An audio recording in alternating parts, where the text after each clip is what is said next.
चलो भाई। लड़की की वो ऐसी कौन सी चीज है जब वो नहाती है तो गीली नहीं होती? लड़की की ऐसी कौन सी चीज यार क्या गीला नहीं होता? 1 मिनट, लड़कों की गीली हो जाती है। मैं नहीं बताऊंगा।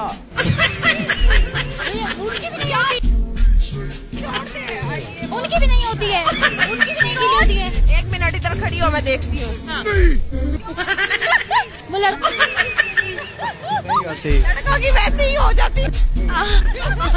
यार क्या है?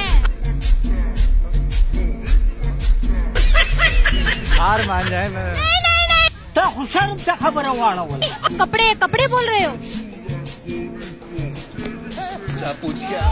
मुझे नहीं पता, आपने जवाब। आंखें आंखें बंद कर। अरे भाई गीली हो जाती है जब नहाती है तो। हाँ गीली हो जाती है वो जब नहाए। वो अभी मजा आएगा ना भिड़ो। क्या है बोल?